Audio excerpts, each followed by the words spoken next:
Ahanba magtada Salai Story Channel gi mahut sinjaduna Panthoi Mangang na mayambo taramna oksari. Ngasi su mayam gi damakta nungairaba funga wari ama puduna lakjare. Wari asigi mamingna Ningthou thonglaga charubagi mahei. Wari asibu ibirakpana Cheng Meetei.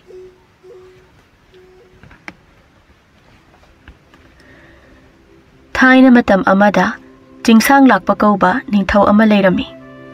Ningthou asigi nupi ahum lei, adubu nupi ahal asimadi lona thamba asengma nungsijaba nupi amani. Aduna nupi ahal asimadi konongda leite aduga mioi kana amatana su khanglamde. Aduna Ningthou jingsang lakpana sadan bachatpa saduna magi nupi ahanga masanupa kaingambaga hek unarami. Masanupa kaingambasu mapa Ningthou jingsang lakpaga masak matau yamna manarami. Nupi ani adugisu machanapa amamam lei. Adubu nupi ani adumadi Ningthou jingsang lakpana pamdana mama mapagi yathang induna laukiba nupi oirami. Aduna jingsang lakpagi nupi ani dunasu Ningthou jingsang lakpabu siba ngaiduna leirami. Maramdi Ningthou khubamdu machana ohenba pambagi. Nongmadi Ningthou jingsang lakpa ado magi tokhaina thamba lanmi khara puduna hanagumna sadan bachatnaba sem sarami. Ningthou gi taloi ani subi aduna Ningthou sa sadan bachatkhibadagi sana chadana sikhrapadi phakranida. Sumaina khala ibasa phanade kuirabani. Adu oirabadi aigi isa khabana mapagi mahut sinduna Ningthou oijaredana. Isana ka Ningthou oirabadi aina tawdoise masigi mama masasa hana konung asidagi tanthokiba. Karigi konung no leibak asidagi tantokadawani. Natrabadi mama masa manaraga isagi Ningthou khubamse munge hairakadawribani. Aidawna phattabani na. Masanapa khabana imana tumina phamduna amuk harau amuk sau tawduna leiribadubu kari tawragima. Isana napagi mahut sinduna Ningthou oibado imagi mita sang na uba adugi harauriba namase. Aduga sauri sinane nanaw ni papokmina daba tonan sinane imagi manglan se mamaga manaraga thukaira kadra haina pakhaliba. Ima adugi oirabadine kari mata pakhaluno. Ningthou di nacha aina I oida oirabani. Hek oibagane ima atombiga inaw tonan gasa maral ama hek dasizilagane leibak asidagi tangthokragadabani. Yada yadragana mafam khangdana loishinkhragadabani ni ima. Oh, nung sikreda aigi isa khabase mama aiga wakhalse kayada manaribano mi ado napadubu sadan basakrabo chatkre nema ado ima pabana asmaina mapangal kalaga adum lei khaidi nachadi Ningthou oiba phangdana hanubana halanida.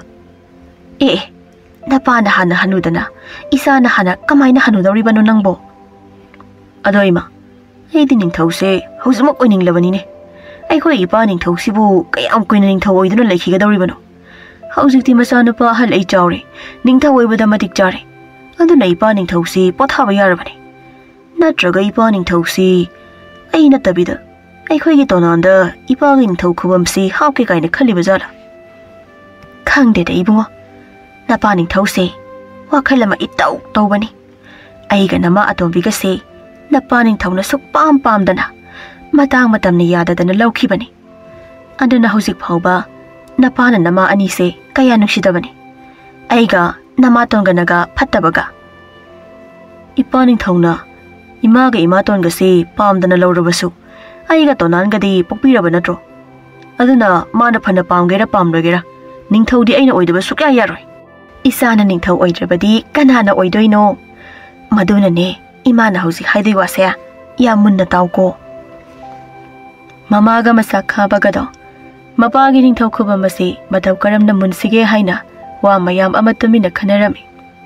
Aduga manawni patonanga mamaga su mapagi Ningthou khubamsi matau karamna tonan bana munduna oisige haina phattalausing mayam ama somna sutanarami. Adubu Ningthou jingsang lakpadi aronba nupi thajamanbiga masanapa kaingambaga moi anigi wakhal natana atai wakhal kari amata khalamde. Aduna ngasisu Ningthou jingsang lakpana sadan ba laklibasi Magi nupi ahanga masa nupaga uningbana sadan bachatpa saraga laklibani. Ina isa mafam asi yaurabadi noi amuk lehoroko. Aduga hanagumna aina umang asidagi tholaktriba phawba noi aibu ngaiduna leirumgadabani. Karigumba aina chayol ama helaba phawba aina umang asidagi tholakta batarabadi noi kodungda halamuko. Phagani Ningthou.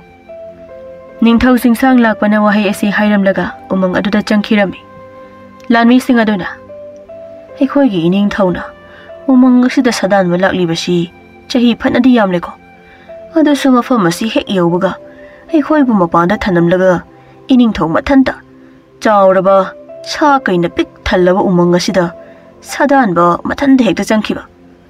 Adu aikhoida inarakpa changlakpasu yaroi haiba. Karigumba Ningthougi wase aikhoina thawai usitana Ningthougi matung induna hek changloraba aikhoi adum thawai mangle. Lanmi amana aina ngaklibadi chawkraba umang asida Ningthou mathanda sa phawa changba ngamlibasini. Adabu chayol ama ani ahum ka hena tholoktabasu yauriba.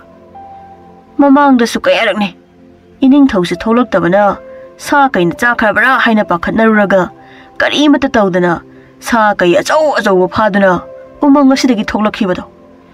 Madui hairagari Ningthou se matik mathauna leibada natana angakpa mi oi amasuni. Lanmi amana amuk Ningthougi wari kona sasi aikhoigi leifam hana amukta sinsi.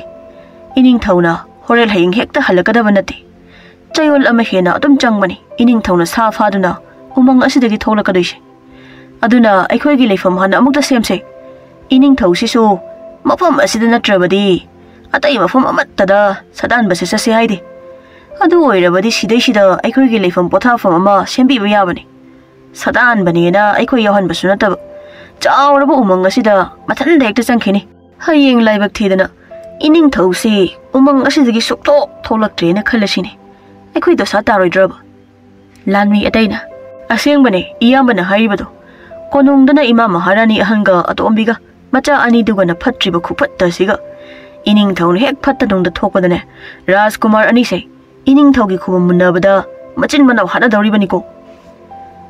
Lanmi singaduna Ningthou ngaiba oina leifam safam semduna magi wakhanda leiba wari sing puthoknaduna wari sanari. Aduga Ningthou singsang lakpadi umang aduda magi aronba lambi aduda chatuna magi nuksiraba nupi ahanga macha nupaga unaba chatlami. Ningthou singsang lakpana lakpada magi loinabi amadi macha nupa kaingambado yamna haraujarami. Asengbadi Ningthou singsang lakpana naha oiringai matamda sadan ba chatpada kaingambagi mamaga ahanba hek thengnaba mikupta thamoi pinaduna nungsinajaduna kaingambabu phangjakhibani. Adubu Ningthou singsang lakpana wari asi mapa Ningthouga mamaga na hek khangkhibada kaingamba mama masabu awafamda tagani khanbadagi aron boina adumak laikhibani. Kaingambana Ima ipa Ningthou lakli tu ada sagol tongduna laklibase aigi ipa Ningthou ni ima. Mama thajaman bina mani ne napa Ningthou ni ne imagi kaingamba ima ne napa na chanaba chak thongge napa se chak chara amoy hoima. Ipa gi ibungo kaingamba nangbu ipa lakani khangdana ipa lakpa ngairam librane. Kaingambana mapagi makhong sokna khoiramladuna hoi ipa Ningthou ngarang nachagi manglanda ipa Ningthou laklamido ipa Ningthou aduna ngasi se ipa Ningthou lakpa yai haina ngaijaram libani ipa Ningthou. Nungsi khreda ipagi kaingamba lao imungda namagi banakta changlasi namado ei lakpa ubada aigi chanaba chak soidana thongba changlamnani namana thongba chakpo puk thanna chaduna ipa isa khoi hum wari sasi. Asamna Ningthouga kaingambaga gi mama thajamanbiga machanupa kaingambaga makhoi ahum ado chak chaminaduna yam harauna leminarami. Chayol amagi matong Ningthou singsang lakpana thajamanbida asamna hairakli ai hojikti isa kaingambaga mama nangase konungda puduna leibak miya mamangda masak taktuna aigi Ningthou khubamasi isa kaingambada sinarage haina khalini natrabadi matam masi thingkiduna hayeng aina phatanungda thokrabadi Namana sase, Ningthou aigi kanano haiba khangdana, mafam asida wadana adumak lehauraganine. Ningthou na takpiriba wa asibo, yagadrani Ningthou. Karigi yaridoribano mama. Haujikti, aigi imaga ipagasu, lairam lenda tinkre. Aduna aina, wafamasi hairibanine. Adubo ipa Ningthou. Laibak miyamna, ipa Ningthou da yengadaba mitye.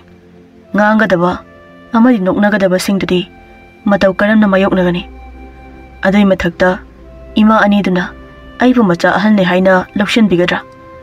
Inawaniduna, aibu mayambani haina.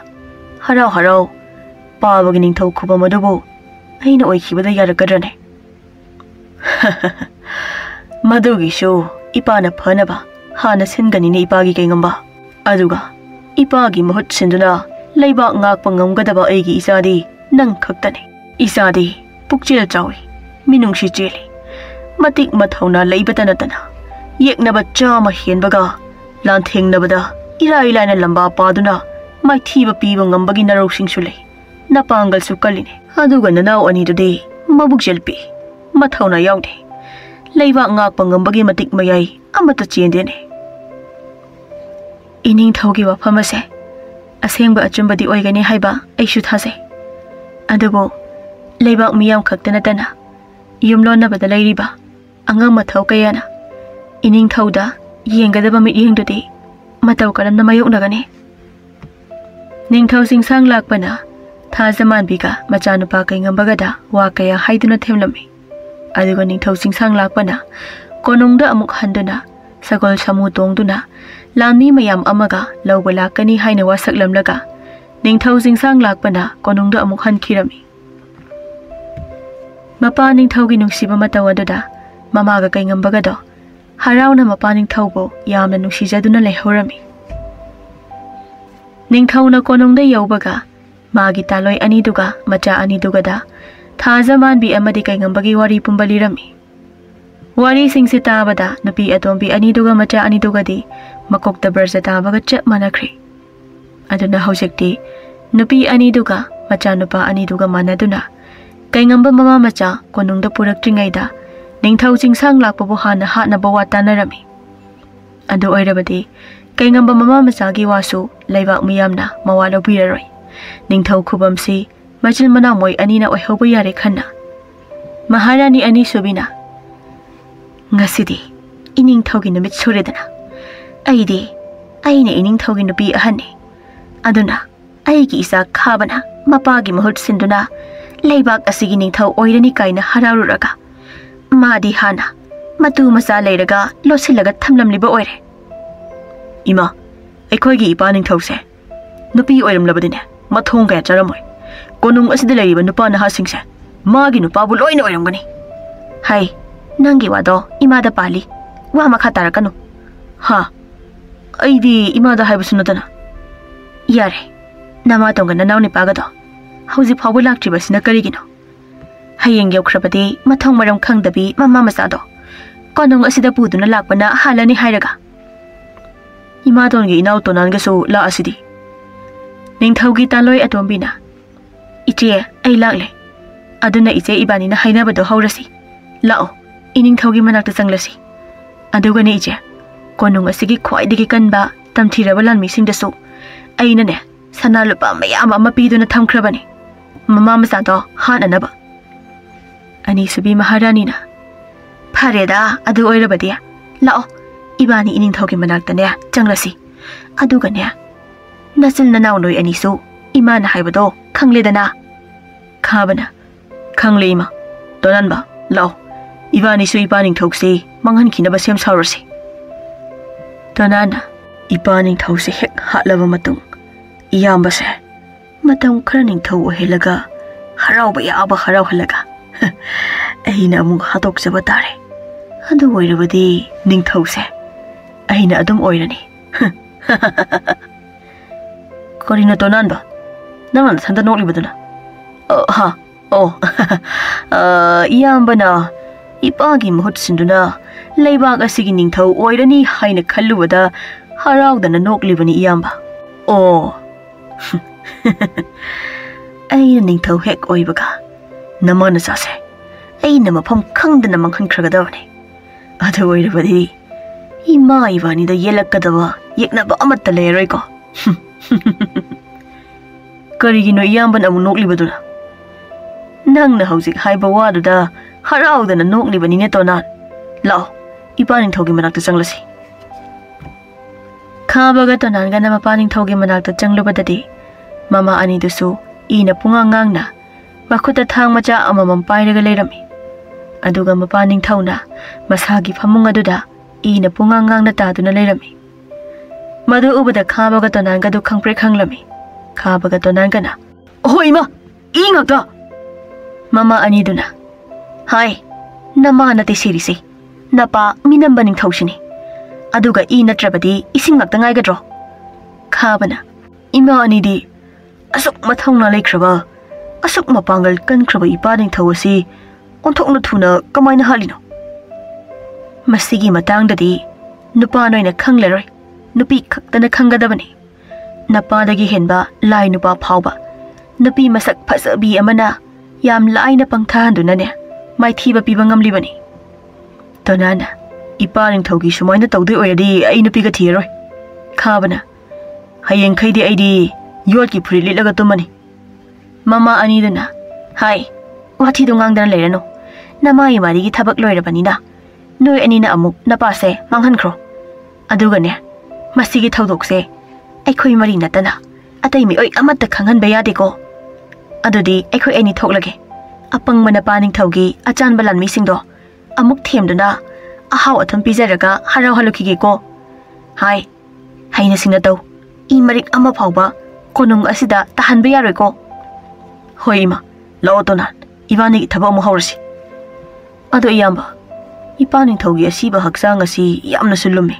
Thangbada awaba amasu oirani. Ado imathakta konung asida laiba lanmi sing amatta uhanba khanghanba yabasu nate. Adudi kamai tawshige. Nongandringe asida ipa Ningthousi manghangadabani. Sumai tawrasi iyamba. Ipa Ningthougi asiba haksangsi thang Athouba amana makak leraga pabana pharakpa sa kaida bijakrase. Adu oirabadi kanamatana khanglaroi. Nangi wasi aine. Adumai tawrasi adudi. Khabaga tonangana mapa Ningthoudo namidang aduda makak kaktuna semtoklami. Mama anidudi konung aduda leiriba lanmi singado yupi thaktuna ahawa thum yenduna jagoi saminaduna thamli. Somdana khabaga tonangana mapado semba loiduna puthorakpada lanmi kharagi makhol tabada mayamgi chak thongpham lomda chensinduna lotlami. Aduga mayamna chanaba thamliba sa asemba marak aduda mapagi asemba adusu hapchilamlaga thokhirami. Nongan bagadi khangdabanina mapa Ningthoudo lanmi singna thongduna konung aduda leiriba mipum khudingmakta pijarami. Maduda maharani ani adusu khangdaduna charami. Namisimadi konung ado ngasigi henjangsi yamna hawi haina ya langnarami. Aduga chayol amagi matung Ningthou mangkhibagi pausu leibak sarasalami. Pawasi mama thasamanbiga masanupa kaingambaga sutarami. Pawasi tabaga thasamanbi pakhatuna yamna kaplami. Tanja aduda maharani anidugi anekpa lanmi singado mama masa thasamanbiga kaingambaga ado hananaba sulaklami. Phataba lanmi singaduna Hikoigi Ningthoudi asuk kuiba matamsi umang asida sadanba saraga aronba lambi semduna matuga machaga lotuna thamliba oiredana. Adubu ngasidi namana chagi aroiba numittu yaudana aikhoina lanbiba tarido. Lanmi amana yam hainabu mafam asida lotunaga thamline. Yung kasina kayada fazana saribano. Hinkol kasina kayada fazana potchai kasu thariba. Aidi masigi yamsiga inkol sigabu aigi oina pamlaklene. Ado mama masadudi ubu udene. Lanmi ataiduna yumasi hana question si natrabadi mama masase chenbana hankhini. Lanmi amana mama masana chendana kayam sangna chendoribano da ai ithantana yum asida changlaga irai laina mama masase hatpasu yaida. Lanmi ataiduna adu oiragana yum asida changlaga mama masado manga kaklaga mapanda puthoraklone. Aikhoi mapanda mi atai lakprado senaraga leiramlagene. Imungdana kaingambana yeknaba lakle khangbada mamabu aronba yumdugi mafam amada lotuna thambirami aduga mapa Ningthauna pibiramba matik mayai leiraba thangsang adu paiduna sem saduna leirami tanjadada lanmi amana mama masabu hatkani haina changlaklibado kaingambana mangakaktuna mapanda langthori madu ubada mapanda leiriba lanmi sing adu khangpre khangnerami lanmi sing aduna hush mangakaktuna mapanda langthorokliba misak asidi onare lanmi amana aikhoi tarai tarai na lobu yadreko Ningthaugi asengba macha oirabadi isam samba ison chonba midi oiramlaroi maramdi kaina tokpo pokpa haunade kaigi masadi kai adum pokpani he lanmi amana amu kai oigera nongsha oigera halaga manga kaktuna konungdu pugadabani aikhoi su icham chamba lanmi amana tene Ningthauna tokhaina khankatlaga langi damakta sem saduna thamlamba lanmi ngawtani ne ataiduna adudi yum asida changsidasi kaingambana noi changlaktrabasu yarani lao lao ngasidi kaingamba igi itik iyai khangalage he lanmi singaduna imai Ningthaugi aronba macha ahalsidi Ningthauga chap manai he aduga onthokna su wang chauna masama uphakreda hek yengbada icham chamba mi mande he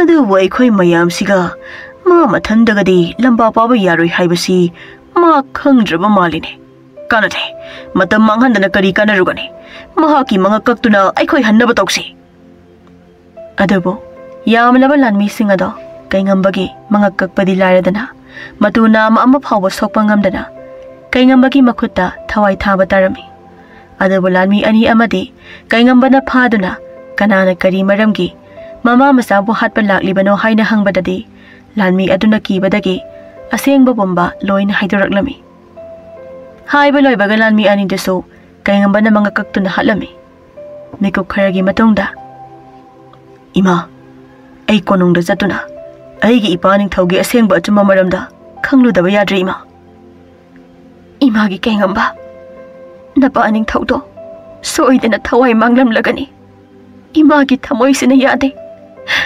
napa Ningthau soidena taibang palase thadoklamlagani hoima adabu ai chattabadi yade natrabadi ipagi asengba langla langjin khangdana ima ga iga sai punsi chupa chamamnaba lambi amada hingduna leiragani aduna ima ai konungda chattaba suka yade ima nachabo ayaba bibiyune ima gi kaingamba isabu konung aduda chatlaga matau karamna phatkidraba nama ani duga nana onipa ani duga mayok nagadawri banuni ibungo ima madogidi kari matawabiru gano ipana tambira malangi sari chara singdo nacha kautri aduga ima nacha se ching amadi umang asida chawrakpa nachani ne ima aina pisak piklingaida chawraba kaijaw ama aina phaduna ipa Ningthauda pikhibado imabu kawrabra maduda ipa Ningthauna peladuna aigi minglense hongtoktuna kaingamba haina thonbirambado ima amatta kawtrini imagi kaingamba adude ima nachada imagi ayabado pibiro ne ima nacha aina tumina leshinkrabade aigi ipa Ningthaugi thawaiduna nacha aibu waraukrani ne ima macha kaingambagi ningaida mama thazaman bin ayaba pibirami aduga kaingambana mamabo mafam chana aronba lambi mafam amada thamlamlaga kaingamba konongda laklami somdana khabana mama masana mapa Ningthaubu tha amagi manung asida phawba thiba khangdana konongda halaktrabadi masanupa khabana mapagi mahut sinduna leibak asigi Ningthau oirani haina lauthoklammi adubu manawni patonanga mamagadi khabana Ningthau oikrani khallubada asauba awaba ama haibadu oirami aduna mama masana tuminna khaba mama masasi hatnaba watana ringai kaingambana konung aduda lona thumna changlakpaga mapa sanaduna mama masagi wado kaingambana tuminna loina tarami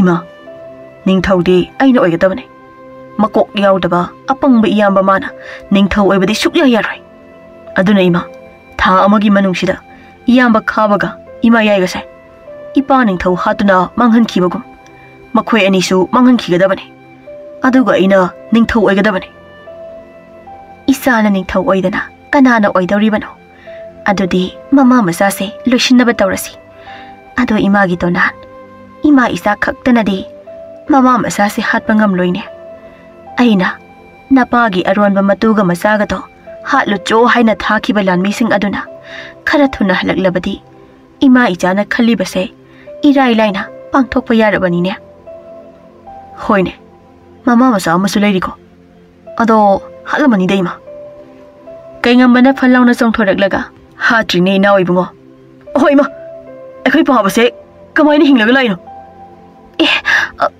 asengbaki napani thawro sibo napana na ha oiri kangi masaka yamna manai haiba ipani thogi bulane ima ha ipani thogi bulo ha adudi ima isa haujikpo tanna siba tari bro ai siba talima ai ning thawai khidoine adui wadudi napagi butna hada hayu ining thau nanai nubi bu amukta ngakpi yune ining thau hat khibado isi na hairagani ining thauda thang hana thinbadusu isi na ne aidi lanjadabani ining thau ai ba amukta ngakbi yo ining thau aidi lanjadabani ipa ning thau nachadi apangbane aidi karimata khangjabanate ipabu makak aga thonglaga mayamda pijabadusu iyamba khabana haibadagine aidi apangbani na karimata khangjabanate ipa ning thau aidi karimata khangjadabane kari haiba aigi ipa ning thau hatuna makak laga thonglaga miyamda pijakra haiba hoi aidi sade ima di sakibane mahi yamna yawena ha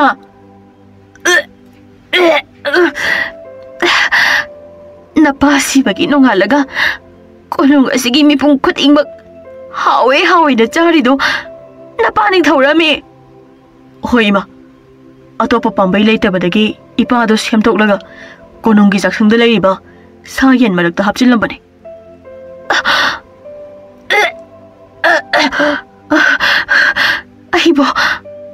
aibo ipureba charamlaba ngaiko nang haujekido ipani thau haiba handudi nang ining thaugi aronba masadu ra hoine hauji mana egi ipani thauna pankhibani ne mane ai leibak asigi ning thau singsang lakpagi machana pa ahal kaingamba is aidi ining thaugi but oira boy ning dana pakhatluraga aronba minai maza nang oiram ledana adudi aigi imana namona sa hanaba thakiba lanmising adudi karai de lehorba hoine moidi kadai de jakhra bazano ima tona tharak lanmising ado umang aduda mangak masaga tongan taduna kaina jahorabane madogi marakta namana saso nanga kaktuna aina thamluragadabane kaya adamana nganglino ne imagi tonan lanmi ko ko biyade min hek mama masasigi maramda khangbadane khalamba thabak pamba loina soidoribani masaksina ining thau hek malamdradi phaba imagi tonan ba masi pharagane amuta hasi hei hoima tonana magi thangsang paiduna kaingam batamna chensilakpada kaingambana oina tonangi thangdu munduna tonangi makhut yet thangbado kakthatlami madu ubada mama do ki bana thak niktuna leikhirami kaingambana amuk tonangi manga kakke tawbada mama masado kaingambagi makhong konduna kanbina ba haijarami namana sagi thawai heininglabade aina haiba khudingmak namana sana yagadabane karigumba hek yadraba namana sasu hatuna makak laga yare makha thabirano ai yamana haiba loina yarake ima nangsu hayo ayo khutse amuk pansin ba yaroidro yadadi aidi oisina thabak anibak sejina dauraba chahambasu hoi ima isa nangna haiba loina yarake adudi aina haigadaribo wase namana samuna ta kaingambana mama machada wa khara hairamlaga khaba mama masagi manakta amuk chatkirami ima mana hojik hairam padubo mapagi asengba karino khangba lakpane Ningthou oiba lakpa nate Ningthou di nakhut yaudrabasu nangna oibana matik chai aduna madi mapagi laman singlamlaga mamagi manakta amuk chatkhragadabane aduna mama masagi maramda konung asida lariba phamnaibi mayamda afaba lambida loina khangalu haiba adu oirabadi khaba mama masasi hatpiram lage haiba phareda khutna ma yaudrabasu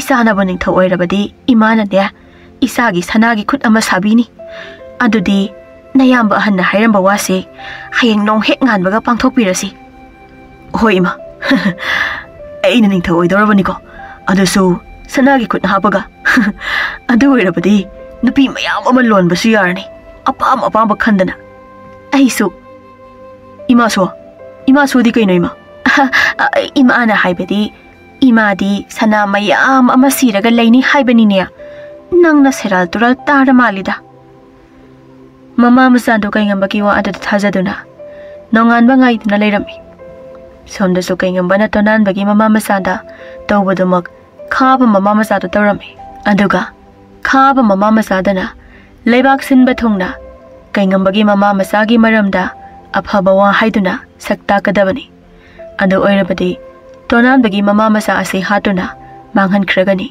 aduga khaba mama masadana leibak sinba thungna kaingamba mama masagi maramda afaba wa haiduna sakta kadabani adu oirabadi tonanbagi mama masa se hatuna manghan khragani aduga khaba Ningthou ehelamlaga kaingamba mamagi manakta hankragani hairami chayol lamagi matong leibak sinba thungna kaingamba mama masagi maramda loina khangnabata natana miyamna nungsibibasu oirami aduna kaingambana mama thajamanbibu konungda amuk puraktuna leibak miyamda masak utuna saktaklami kaingambagi masak ubada leibak miyamado mapa Ningthou singsang lakpaga masak mataw manai nungsi aduda natana matik mayaisu lei haina kaingambada leibak asigi Ningthou oinaba hairami pause tabada khaba mama masaga tonanbagi mama masaga do saubana mai haurami adabu hojikti kaingambada karimata tawbadi ngamkhidre aduna moi mari ado ka amada tumina watanarami khabana ima ekhoi sipangi dako kishnu taba umangda sawu magumbana haiba thajaduna mana haiba pumba ekhoi ni ipang khai loina tawreba kanana khangnia asuk yamna singlamgani de tonana hauji ekhoi kai dawshi habano hayeng hangchit tangaire umangi misina Ningthou higedo ekhoi masen nuksina dringaida mina maraktagi satlaga napagi Ningthou khubamse munki kadawrabako aduga ekhoi karimata tawba ngamdana yengduna leidoiraba khabana karigi yengduna leidoribano ima anina ipa Ningthoubu yam laina hatkibadu kawrabo madumaina ima anigi nupa khangba yadaba lalongdo tawduna umangdagi lakpa misisu hatkadabane aduga tonange ibanina ipa Ningthou manghan khiba adumaina manghan khraga loiredana mama anina hoine kawine adu handakti hinjang thongbadadi hapakanuko hapasu hana hairo hawudi hawebo wakhal thoktini tonana hoi ima adudi ima noi anigi thabakto pangthoro ngaihak leraga nacha ani changlake asumna mama anido namidang aduda ikhat khachinaraga kaingambagi kada changkhirami mikup khaya leraga khabaga tonangadu amuk changlakpadadi mama anido mangakka masaga tongan taraga lerami madu ubda khabaga tonangadu kibana chengi tawrami adubu kaingambana hanadagi sem saduna thamlaba lanmi singaduna makhoi anibu pharami nongan baga konung adugi phamnaiba kayagi mamangda khabaga tonanga puthoktuna asengba achumba wayen chatharami aduna hojikti khabaga tonangana asengba pumba mapa hatkhiba thonglaga mayamda pijakhiba pumba loina haidoraklami madugi matung leibak miyam mamangda puthoktuna wari pumba leibak miyamda khangalaga khabaga tonangado hingna sa useki marakta pang tinglaga thamduna hatlami aduga kaingambana mapagi mahut Ningthou oiduna leibak miyamga nungsi janana nungaina pan khirami